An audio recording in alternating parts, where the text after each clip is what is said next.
In this video, I'm going to talk about why most seven-figure business owners will never break into eight figures. So for context, over the past 5 years, I've consulted over 3,000 plus seven and eight-figure business owners, and this has helped me recognize a lot of patterns. So for instance, what's some of the common themes of the eight-figure business owners or the people that come in who are at seven figures and routinely break into eight figures? And then conversely, what keeps a lot of the seven-figure business owners stuck and never getting to eight figures? Well, in this video, I'm going to explain one of the major key differences that keeps a lot of seven-figure business owners stuck.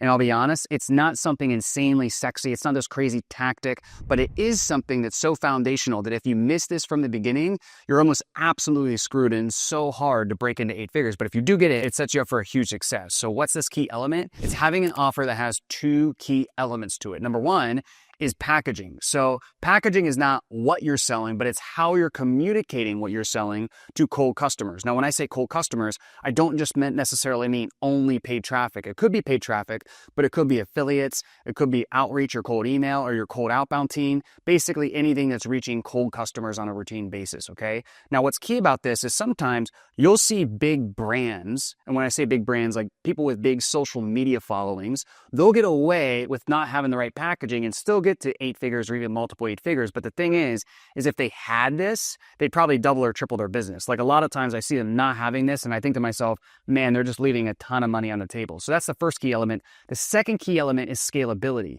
And that's scalability when it comes to your fulfillment system. So the same way with our acquisition, we want a system where we can put more inputs in and get more outputs out. So like it's an actual system with a good inputs outputs relationship. We want that with our fulfillment system as well. So what I mean by that is if you're doing $1 million or $2 million a year and have a certain client success team, you should be able to look at that org chart and say, okay, if we tripled our customers, the only thing I would need to do is add on more customer support and we would be fine. Okay, so once you have that scalable fulfillment system, that really primes you for a lot of exponential growth. Okay, and that's the exact reason why it took me a while in my own business to get to about 100 to 200 grand a month and really figure out what that scalable fulfillment system was going to be, because we were a done for you company. But then once I got it, we went from 200 to 2.5 million a month within the next 12 months. Okay.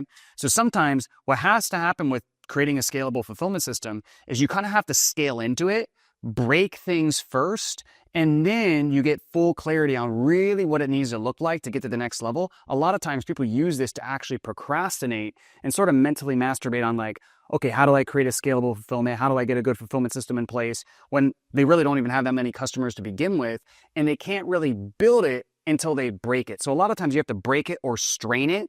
Then it becomes obvious what the actual system needs to look like because you're actually incorporating what's really happening with customers on the front line. So a lot of times, at least in service-based businesses, this will happen between the 1 to 2 million or 1 to 2.5 million a year mark. Okay. So again, packaging and scalability. So the goal by the end of this presentation is to give you everything that you need to know to have the right packaging for your offer and to have the right scalability for your offer. But in order for us to do that, we have to cover a few fundamental principles. And the first one's going to be desire. Okay, so we're going to cover desire and why people buy stuff. So why do people buy stuff?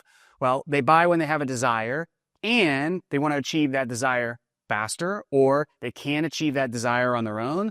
Or reason number three, achieving that desire on their own will be more painful in the form of time, energy, money, attention, reputation, etc., than the pain associated with just buying your product or service. Okay, so it's one of those three reasons. Now, how does desire happen? Well, it happens when there's a gap, okay, a gap between where they are now to where they want to be. So here's how I like to think about this. You might have heard about the gap before, but you probably haven't thought about it this way.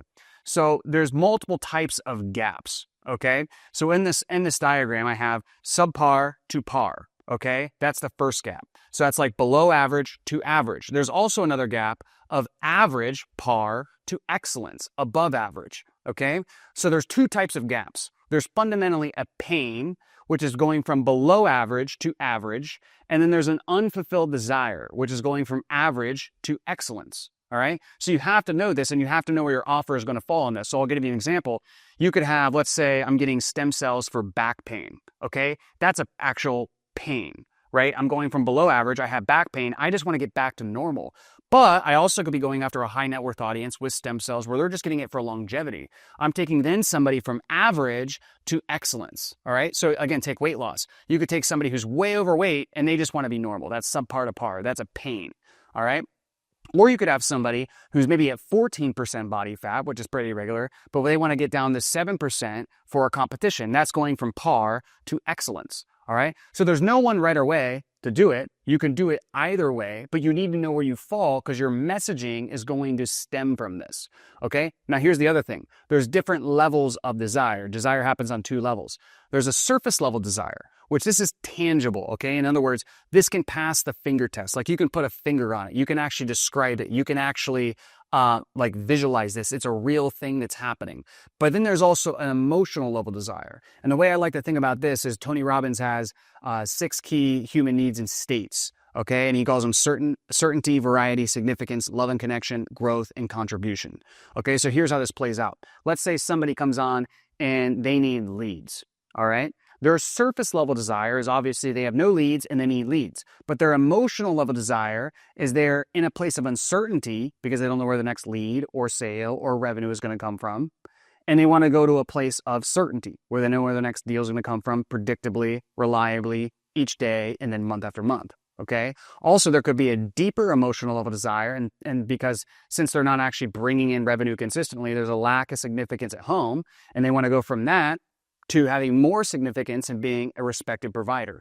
So take another example. Let's say somebody comes on and they want to grow, they want to speak on stage to be able to grow their audience. Well, the surface level desire is obvious, okay? It's existing audience. They have one. They want to get to a bigger audience. Their emotional level desire, though, which is really what's going to sell them, or at least get them to attract it or actually resonate with your marketing more, is they want to increase the perception of their self to have more significance, to be on stage, be getting attention, to be speaking with people, etc. And there also might be the same thing when it comes to contribution, connection, etc. Okay? So here's a big fallacy about desire. You cannot create desire, you can only channel it. Okay? So again, you can either tap into existing desire or you can channel it to create demand. So a common mistake for a lot of entrepreneurs is they create something that they think is cool. It's like a cool idea. They put it out there. Nobody buys because it's all coming from them and they're not actually looking at information from the market. Okay. So like a lot of times, like an entrepreneur, they think they have to have a good idea to strike out on their own.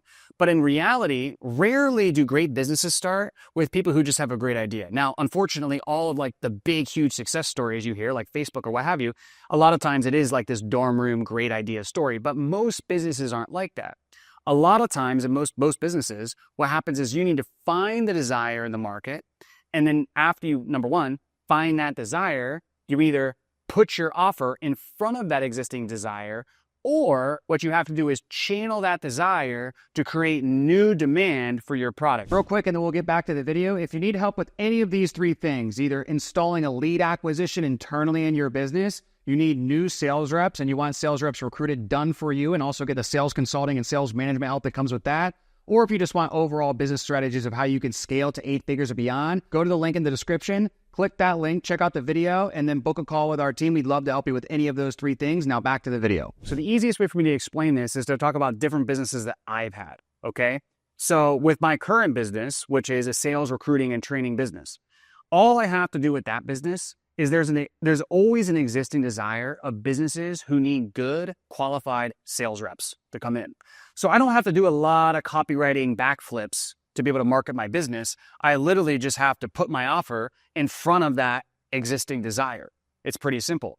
But I had a different business where I was taking basically people who wanted to make money online and educating them that one of the best new effective ways of making money online was not start a traditional online business, which is like Amazon FBA or drop shipping or whatever, but to actually become an independent contractor for companies and doing high ticket sales for them, helping them grow their agency, coaching, or course programs. So you see there, the existing desire is make money online. They're not waking up in the morning and thinking, I need sales reps. So they're not waking up in the morning thinking, I need to become a sales rep. Okay, so what I have to do is I have to take that existing desire and then channel it through good copywriting to create demand for them to actually want to become a sales rep. Because again, they're not waking up in the morning thinking about that, right? So another example of this is one of our clients, Agora Financial. They're a $1.5 billion publishing company. So nobody wakes up in the morning and wants newsletters about finances. Nobody wants that. But what they have to do is tap into existing desires in the market and then channel that to create demand through great copywriting, which is what they're known for their newsletters. Okay. So this is a great example. These are my two primary businesses that I had during my career. I've had several, but these are my two primary ones. And with my sales recruiting business, it's very simple. People wake up and they do need sales reps. So I just put that offer right in front of the existing desire. That's why the copy I use for that business is typically more offer driven. But when I have to actually channel it, like I would take the make money online crowd and I have to channel them, hey, don't do Amazon or don't do drop shipping, and actually channel it into wanting to become a sales rep, I have to do a lot of education, and the copy becomes a lot more indirect because I have to meet them where they're at and then build a case and a chain of beliefs of doing this other thing. So hopefully that makes sense. You need to figure out where your offer relates to the existing desire or desires in your market. So the next concept I want to talk about is evolutionary versus revolutionary ideas. So when you see companies or products come along that become absolute breakthroughs in the marketplace, they become category kings in the marketplace, it's actually extremely rare that they're the first to the actual market. So Peter Thiel is a billionaire from PayPal and then Palantir, and you probably heard of him. He's known for debunking what's called the first mover's advantage and coining the concept as the last mover's advantage. In other words, it's actually the last that move, that do it the best and execute the best, that actually end up owning the category. So a few examples is Facebook wasn't first. It was actually MySpace and several others, but Facebook had the last mover's advantage. Spotify, before them, there was Napster, Pirate Bay. There was a lot of different streaming online services, but Spotify was really the first last. Okay. Apple iPod is the same way. Even in my business, I wasn't the first one to do a sales recruiting offer for our industry. I wasn't the first one to become a high ticket closer for our industry, but I became the category king of both of those purely because of execution and how I did it. Okay. And I had the last mover's advantage. And actually you can watch this happening in real time right now with AI, because a lot of people are wondering kind of which AI companies are going to become really like the biggest companies that just own everything. Is it going to be OpenAI? Is it going to be Anthropic? Is it going to be Grok? Is it going to be Google's? Nobody really knows. It's a fight to really see who's going to have that last mover's advantage. So this is a graph that kind of explains this, is a lot of times in the beginning, there's a lot of competition between a lot of different innovators. Okay. But then usually around the exponential part of the bell curve, a clear winner claims the category and all of the exponential growth within that category. So think about like Facebook or think about like Spotify. Like this is kind of the trajectory that they go through. So why am I talking about this and how does it apply to you? Well, 90% of breakthrough successes are not because of some revolutionary idea that some savant visionary came up with. Okay. They're usually created by an entrepreneur who takes an existing early trend or working idea, executes it very well, and does it with a distinct advantage. So there's three components to what I just said. Number one is identify what's working in the marketplace already. Okay, it's a bonus if it's a trend. Number two is create a distinct advantage, which we're going to cover next. And then number three is having level 10 execution. And just to drive home how important this is, I literally have friends who have hit 8 figures, have innovated absolutely nothing, but they do it purely on execution. So it is possible to really mess up a lot of this stuff and still hit 8 figures just by level 10 execution. Now, if they got some of this stuff right foundationally, it wouldn't be so much of a grind, okay? But the reason I want to talk about this, or the reason I want to really stress this up so much, is so many people, when it comes to offer creation or packaging or their messaging, they feel like they have to come up with something that's just so revolutionary, that's just so new that nobody's ever done before. And then what they come up with is so weird, it just doesn't work.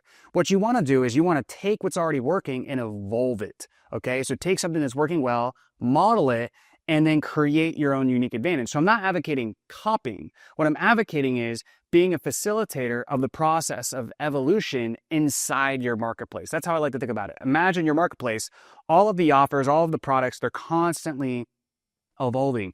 You want to be a facilitator of that evolution. And that's good for the customer, which is who you care about, right? So let's talk about creating an advantage. How do you actually create an advantage? I could make a course on this all by itself, but here's a few examples, okay? You could have superior IP. So for instance, would you rather get a sales team course or sales team consulting on how to build your sales team from a guy who's built one sales team, or from somebody like me who's consulted 3,000 plus people on building sales teams and built 5 8-figure sales teams internally for my own companies that I've owned, okay? Obviously, you would want to go with the person who has more experience, which is also going to make it so I have superior IP. Another one is superior fulfillment or support. Okay, so let's say you add in done for you elements to a previous do-it-yourself marketplace, which allows you to not only have a unique advantage and kind of a unique mechanism and differentiator in your marketing, but also allows you to command premium pricing. Okay, you could have superior AOV or LTV to CAC ratios. So for instance, you could literally just, and I thought about doing this to be honest, is just buy or model an e-commerce business is working to the T.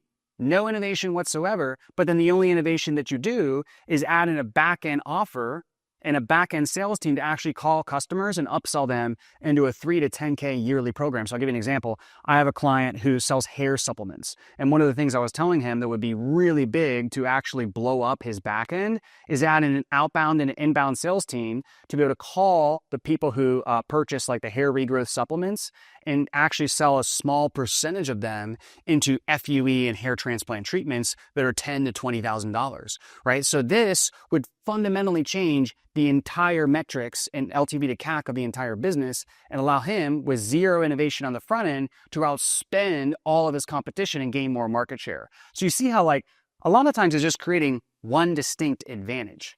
Okay, and that could be the distinct advantage. You could also have superior or different acquisitions. So I'll give you a different example. I acquired 50% of a medical, basically a medical spa chain. It was like a longevity stem cell medical spa chain. I acquired 50% of it. All we did differently in that business was I took a business model that was mostly a local business, SEO, Google Maps, a little local Facebook ads. And what we did is went nationwide with a VSL and a sales team. Like basically a nationwide sales team with an online going US-wide VSL, and basically taking something that worked really well in my industry and applying it to an industry that had really not seen this before. And we were able to take that company from one location and 50K a month to 6 locations and 3 million a month in 14 months by taking a very known tactic and used tactic in one industry and applying it to an industry where it still works, but nobody was using it.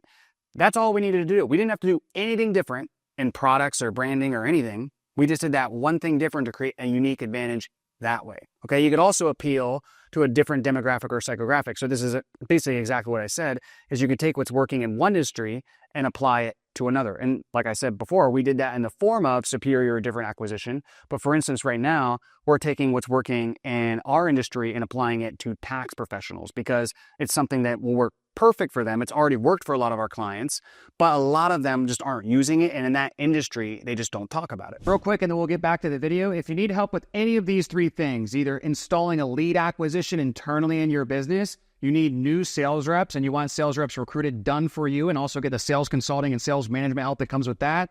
Or if you just want overall business strategies of how you can scale to 8 figures or beyond, go to the link in the description, click that link, check out the video, and then book a call with our team. We'd love to help you with any of those 3 things. Now back to the video. Okay, so as a quick recap, at this point we know what a well-packaged and scalable offer is, how desires create it, how to find it, how to channel it, the difference between evolutionary and revolutionary ideas, and why we want to be more evolutionary than revolutionary. Then we talked about advantages. So let's actually talk about offer creation now using all of these principles. So the formula I like to boil it down to for clients to make it super simple is called the 3S formula. So what we want to do is solve a specific problem for a specific person, a specific way, okay?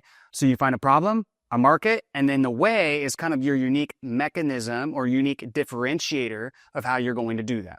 So I'll give you an example. For us, we have an offer out right now that helps coaches get leads, okay? But the way we help them is through a new way of getting leads called the short form funnel, right? So you see how leads is the problem, coaches is the person, short form funnel is the way.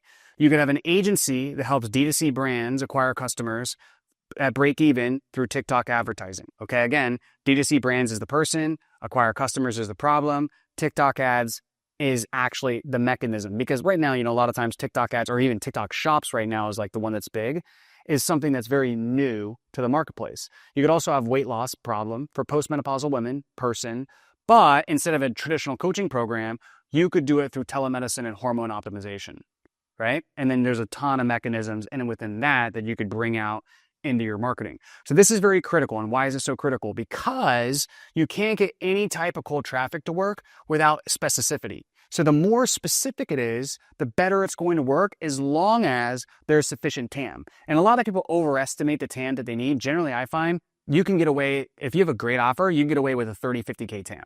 Okay. So a lot of people way overestimate how important that is. I'm much more concerned on LTV to CAC and what's the actual business model, what's going to be the churn, how long are customers going to stay, what's the prices I can charge. TAM's only one part of all of that equation. So in the light of specificity, I'll give you an example.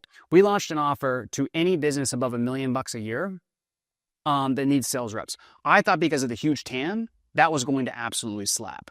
In fact, it did much worse to an offer that we had way niched down to a small industry that was the exact same offer. But because it was niched and the case studies were niched and the language was speaking directly to that person's problems and all of that stuff, that actually, even on metrics of marketing, now let alone sales conversions, way outperformed. Okay. Another reason is you can charge higher prices if you're a specialist. Okay. A big one that people don't think about is that it limits operational complexity. So really what you want to do with your marketing, your sales, and your fulfillment is create the conveyor belt approach. And what I mean by that is you're working with the same people. They're coming from the same lead source or a few same lead sources. They're coming in with the same problems. You're providing them with the same solutions. They're undergoing the same sales process because, again, they have the same problems. You're prescribing the same solutions. And then, therefore, the fulfillment for almost every customer is the same, which allows us to create a very, very standardized and detailed client journey because we're not just helping everybody with anything. So a great example of this is if you're a full service agency, it's almost like the antithesis of this. And I'm not saying that business model can't work. There's 9 and 10 figure full service agencies. But a lot of times what they have to do to make it work is go way up market and work with big mid markets or corporates because they need a huge contract to be able to justify all of their operational complexity and the cost of that. Whereas if you're an agency and you're just starting off and you're like, a beginner or kind of an intermediate entrepreneur, it's much easier to go after like a niche and specialize in a specific problem, specific person in specific ways. For instance, you would be going after realtors, helping them with lead gen. They're all coming in from the same source. That way, the conversation the sales rep's having is very standardized. And then when they come into fulfillment, it's like every single person, your fulfillment team's doing the same thing. Makes it easier to train, easier to recruit, and easier to scale. So this is why it affects every single part of your business. Because even if you were good on the acquisition, let's say for a full service agency, you're going to have fulfillment bottlenecks. Or let's say you were good with the fulfillment bottlenecks. A lot of times, I just know when working with full service agencies, it's going to be very hard to acquire the customers on the front end without a very specific offer. So a lot of people, this doesn't mean that you need to totally change your business. Okay, so what this is think about it as creating a lead-in offer or a front end that eventually you can use to upsell people into your full service type stuff. So for instance, you could have a very specific offer on the front end for your agency services for a very specific niche, but then once they're a client, you can upsell them all your full service stuff. It's very similar to us. We bring people in for a very, very specific sales recruiting offer for a very specific niche. But then what we do is we pivot it to an ongoing consulting relationship for every aspect of their business. So you see how we go specific to broad. Okay, so I'm not saying broad can't work, but a lot of times to acquire customers predictably through cold traffic, you need to lead in with specific. Okay, so how do we actually do that? Well, step one of developing the 3S formula is number one, look at all your clients now. Which clients do you like working with the most? Which ones get the best results? Which are the easiest to serve? Which are the easiest to sell? Now, cross-reference that with your skill sets. So what problems are you best at solving? What problems can you see yourself really enjoying going deep on? What problems do your clients obviously have that you can learn or acquire those skills to solve? And then once those questions are answered, that gives us the specific problem and the specific person. Now we just need to find the mechanism or the specific way. Okay, so let's say you're really good at solving X, Y, and Z problem for client A, B, and C. What is it that you do so much better than the competition or the alternatives out there? Now, here's how I like to flesh this out with clients, okay? So think about your mechanism as the simultaneous explanation of why everything they tried in the past has failed and why this is going to be different. So as I'm explaining to them how what we do works, the prospect should have an insight and an epiphany of, oh, this is why what I've been trying to do has not worked in the past, and here's why it's going to be different. Okay? So see if you can put it in this framework. Hey, so when most people are trying to get this result out there, okay, they make this mistake. And the problem with this mistake is, reason why that mistake's a problem, which ultimately means whatever the consequence is. So instead, what we do is our specific methodology, which allows you to benefit and ultimately benefit of that benefit. So this is a good way to kind of flush out the mechanism. So think about like the ketogenic diet for, this is kind of a little old now, but probably 3 or 4 years ago was a big mechanism in the health direct response world. So this formula for that would look something like, hey, when most people are trying to lose weight, they're cutting calories and they're still eating carbs and sugars. Now, the problem with that is when you eat carbs and sugars, it raises your insulin, which ultimately means when insulin's present, you can't lose fat. So instead, what we do is get you on a ketogenic diet, which adapts your body to be burning fat. That way, you're solely burning fat and not muscle. And when you lose weight, it's bad. Okay, so I'm not a health expert, so that's a little bit of a rough example, but you see how I'm using that as a simultaneous explanation, ketogenic diet, of why their efforts of trying to lose weight have not worked in the past and why this is going to be different. Okay, now here's the hard truth. If you can't figure this out, you're probably not knowledgeable enough about your market. Okay, so for example, when I take real experts, especially in health and relationships, they almost explain this stuff naturally with like little coaching. They're just like, oh yeah, like here's why most of my clients don't get results. And this is what we do differently and why we do it differently, because the problems and the mistakes they're making lead to these consequences. When we do it this way, we don't have any of that. And instead we get actually what you want. Okay, so see if you can fit into this framework. It's been very, very useful for our clients. Now, step 2 is you need to develop your acquisition to actually test this hypothesis. So my advice is to find a lightweight way to test this initial offer. So for instance, warm outreach, warm audience, whether that's your list or organic, basic cold outreach, or I talked about this earlier with a short form funnel, which is basically not a really big complex funnel, but something we help clients with, a very lightweight way to test pay downs. Okay. The key is don't spend like 2 months building this complex funnel and then spend like 50 grand on it. We just need a test here. We're not looking to like massive scale just yet. Then step number 3 is we launch it and we iterate. So launch, and then remember, clarity comes from action. Okay. Clarity comes from action. So for example, when I launched, I made several pivots, and these pivots are normal. I first started with one-on-one coaching to sales reps. Then I pivoted this offer to sales team consulting and coaching. Then I pivoted the offer from sales team coaching and consulting to sales team recruiting and consulting. And then from that, it was sales team recruiting and consulting. And we actually helped with marketing. We actually did a full everything marketing and sales type of offer for our company. So embrace and lean into, again, evolution, right? We want an evolutionary idea, not a revolutionary idea. So hypothesis, test, learn, new hypothesis, repeat. So now you know why most businesses never hit 8 figures. Click this video on the screen right here for the step-by-step process of actually how to do so.